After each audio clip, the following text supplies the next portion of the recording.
This week, I caught myself asking a quiet question. Why does growth hurt more than I expected?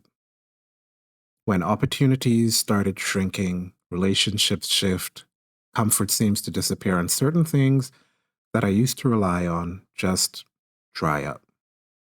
And the thought crossed my mind, what if this isn't punishment? What if it's pruning? In John 15, Jesus says something unsettling. He doesn't say that he only cuts off dead branches. He says he prunes the ones that are already bearing fruit. That means you can be faithful, obedient, even growing, and still experience cutting. And if you don't understand pruning, you'll mistake it for rejection. So let's talk about 7 signs God may be pruning you and not punishing you. Number 1, things that once worked stop working. So, maybe you used to rely on a strategy, a connection, rhythm, or a certain type of momentum that you had going. It was effective, produced fruit, and then suddenly it doesn't. So you push harder, it produces less.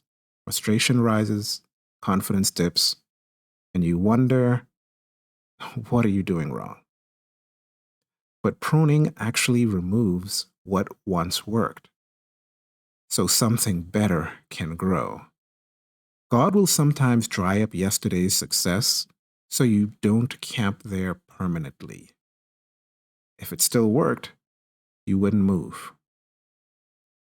Number 2, your circle gets smaller. This one really hurts and hits home. So, what happens when conversations change? Access shifts and certain relationships fade. And it's not that you're in conflict, you're just no longer aligned. Isolation seems to creep in. You question whether you failed socially. But pruning reduces weight. Even good relationships can slow the direction God is steering you in. Think about it. Jesus had crowds, then disciples, then 3, and then one alone in Gethsemane. Reduction isn't always loss. Sometimes it's setting you up for focus. Number 3, you feel exposed in areas you ignored. So suddenly, God starts highlighting things: impatience, pride, subtle insecurity, hidden comparison. You didn't notice it before, but now it seems obvious, and conviction increases and comfort decreases. You feel spiritually under inspection. Punishment shames, pruning reveals, so it can heal. God doesn't expose you to humiliate you, He exposes you to strengthen you. Number 4, you're obedient, but it feels less rewarding. So in this scenario, you're still praying, still serving, still showing up, but the emotional high just isn't there. It feels dry. You think, did I lose my passion? Or worse, is God distant? But sometimes God removes emotional reinforcement so obedience matures beyond a feeling. If you only obey when it feels powerful, your roots stay shallow.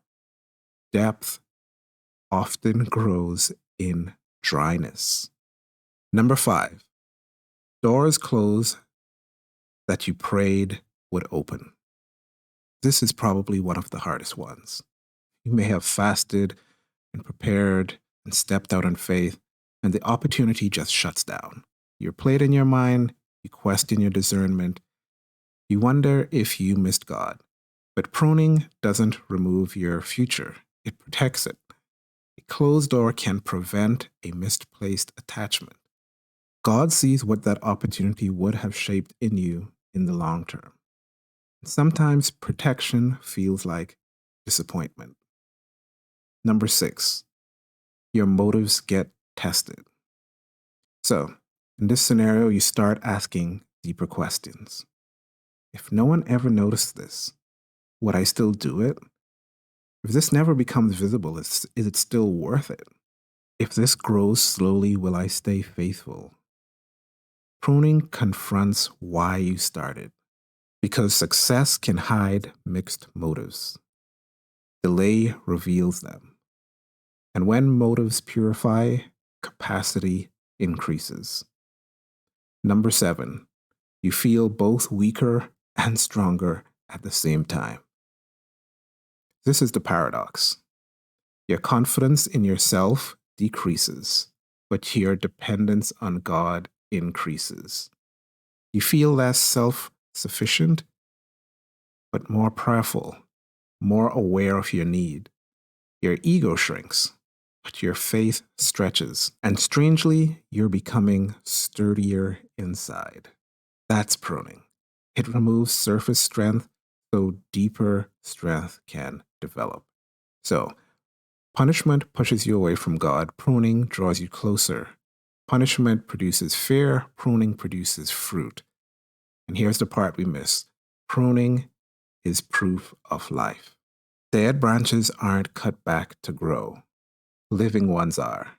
If you're feeling pressure right now, not destruction, not chaos, but intentional trimming, you may not be under judgment. You may be under development.